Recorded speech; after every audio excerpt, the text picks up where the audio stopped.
Hey everybody, it's Claudia from Create with Claudia. Stick around because we're making some fabric lace. Ooh.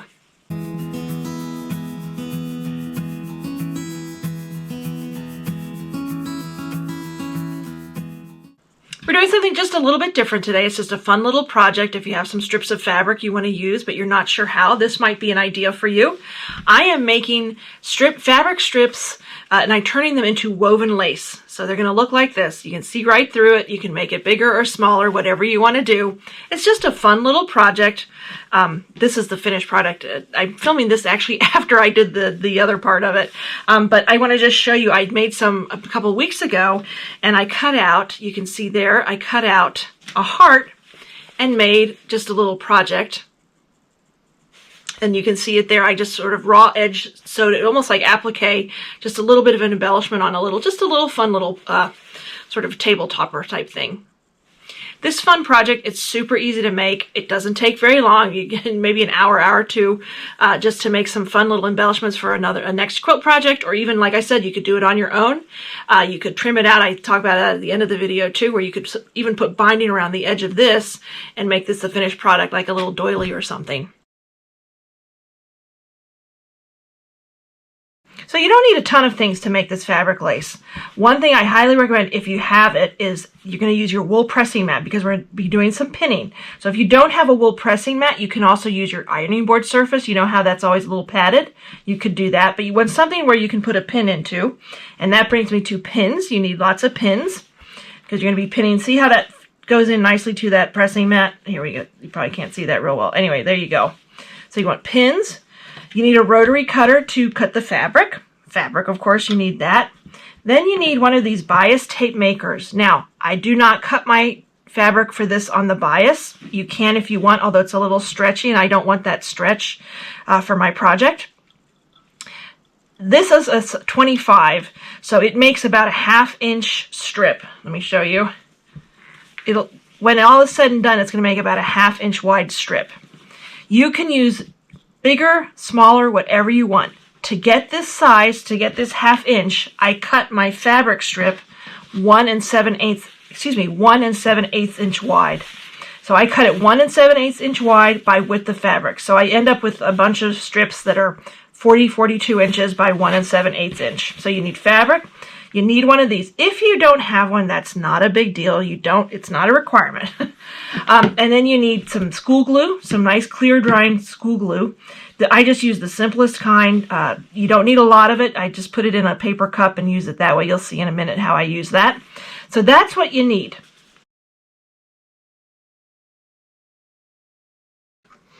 All right, so I'm using my pressing mat, my wool pressing mat, so I can protect my surface here.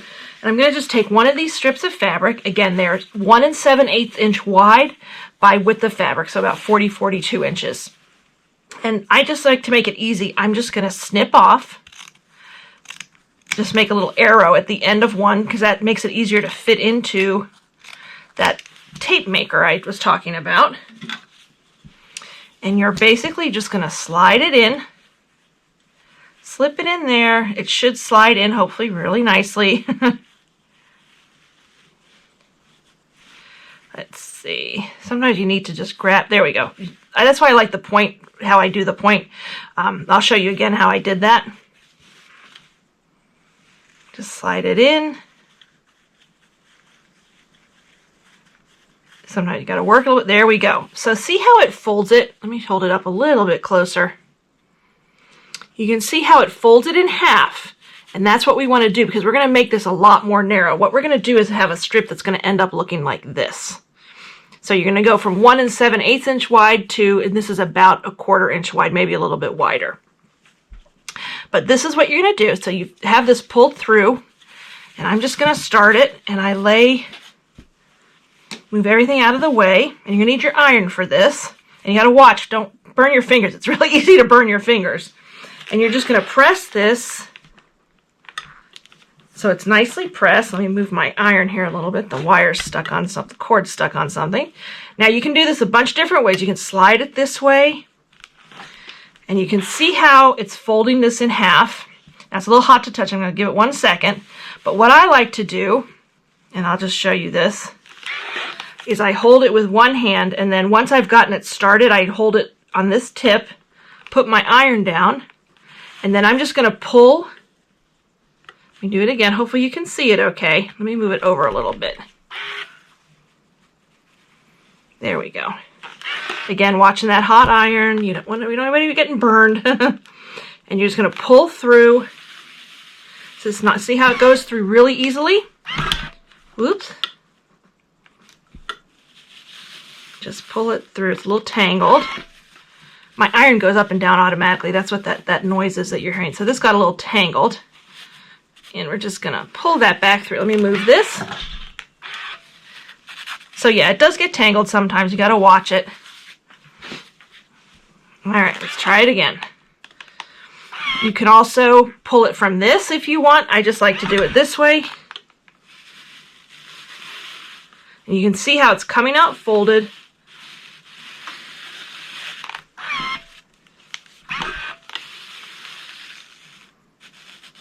And there you have it. Okay, so that's step one. Watch out, this gets hot too, so let that cool before you move it. So now you've got these two edges folded up to the center. There's a little bit of space, no big deal. These are not fancy strips at all, so I don't really worry too much. Then what I'm going to do is I'm going to come back with the iron. I'm going to fold this in half so it looks like this.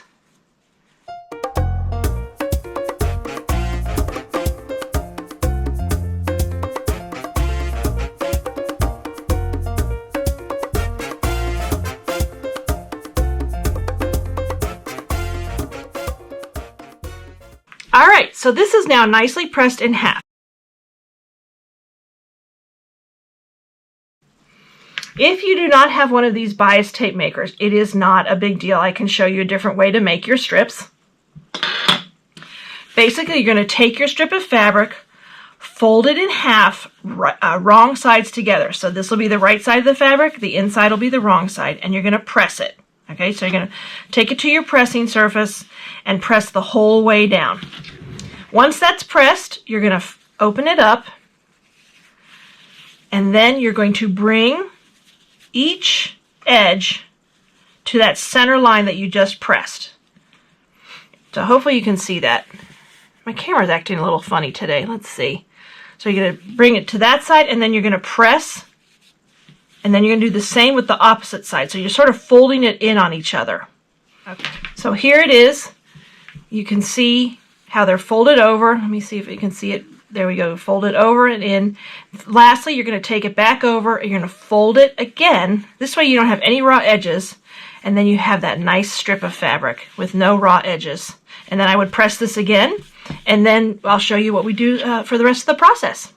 The next thing I'm going to do, I like to sew it down, so I'm going to use a very scant 1/8 of an inch and just sew this edge, the open edge, down so that it's nice and secure. And I'm just going to feed that through my machine, very easy, straight stitch all the way down the side. That way it's closed and you don't have to worry about it falling open when you're doing the weaving part.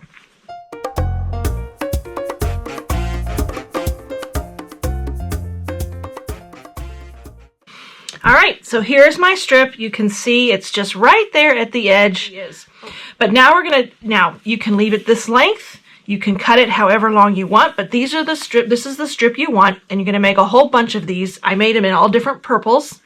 So here are some already done strips. These are from leftover from the project that I showed you at the beginning. So I have a bunch of different purples. I thought it'd be fun to stay with purples. And now you're going to start weaving. And this is where the pins come in really handy. And I'm going to make a small piece right now, just so you can see the process. And I cut them all about the same length. Again, you could make really big pieces of this weaving this fabric. I call it fabric, but this project. Or you could make really small ones. Like the heart that I made, that's not a small heart, but it cut down, I cut down, I still have pieces left. I could have used some of that. All right, let's see. We'll do one more here. And then what I'm going to do is I'm just going to pin these down. And I split them about, let's see, I'm going to say that's about 1 inch apart. I just eyeball it. It's about 1 inch apart. Each one is about 1 inch. You can get out the ruler if you want and be more precise about it. Up to you. That's what's nice about this pressing mat is I can pin to it really easily.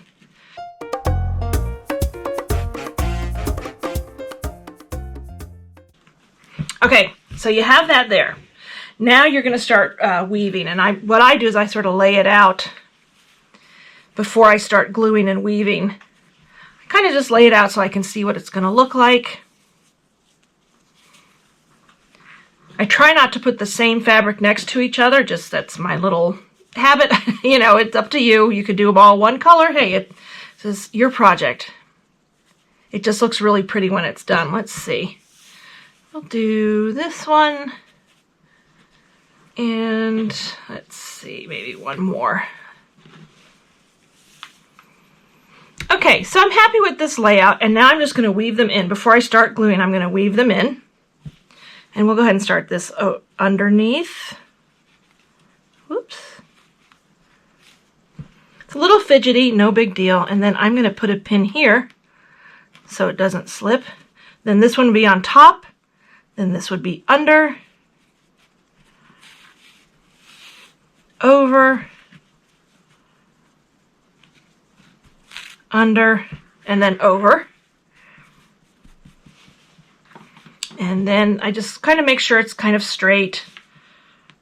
And then we're going to go ahead and do the next one. And for this one, then this one was under. So now this one I'm going to put over.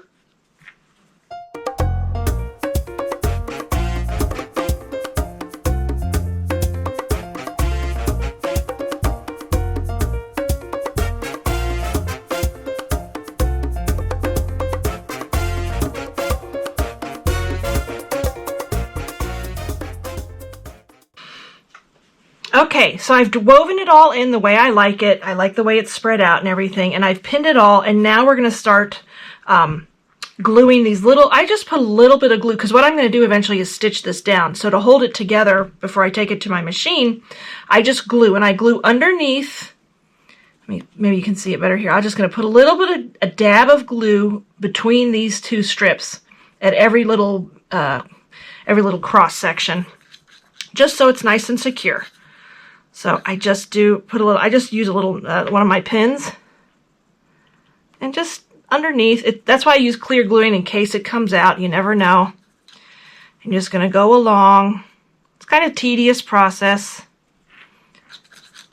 I do one row at a time, and I give it a little push down to help secure it.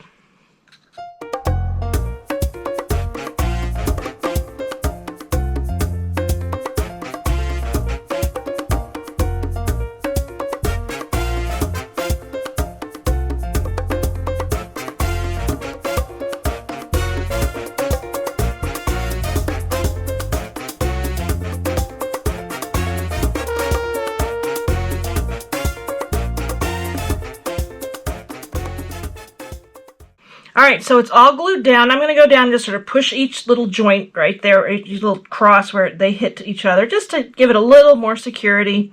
And then I would let this dry for a little bit, I don't know, maybe an hour or so. You don't have to, although it's the glue's still wet, so it will slip, because I'm going to take, the next thing I'm going to do is take this over to the sewing machine and stitch this all down so it's nice and secure. Alright, so this is dried for a little while. It's probably not as dry as I'd like it to be, but I want to go ahead and film my video. So I'm going to go ahead and take off the pins.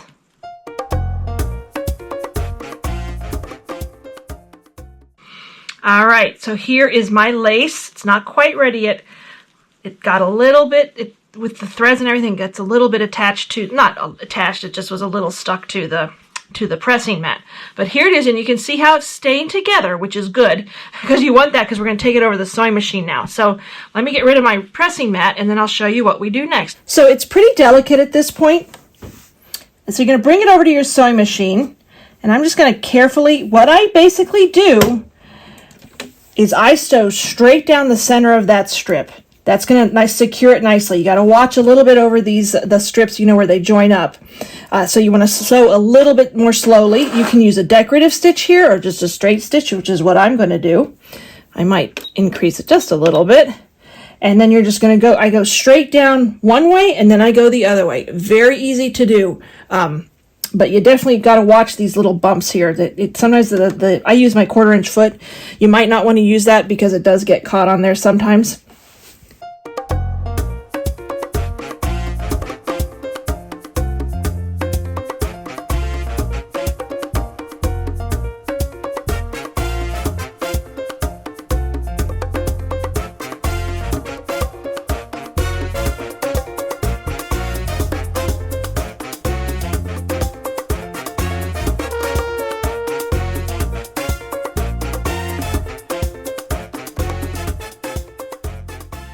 Right, now it's sewn the one way, and now I'm going to just rotate it and sew down this way too. Just makes it easier.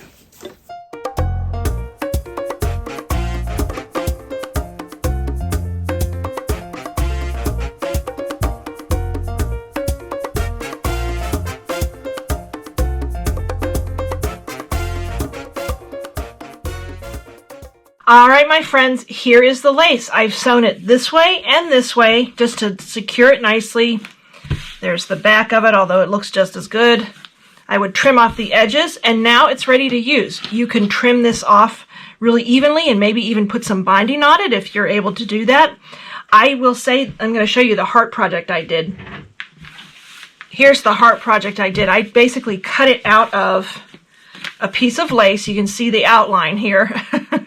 Whoops, put it down a little bit. There you can see the heart shape a little bit.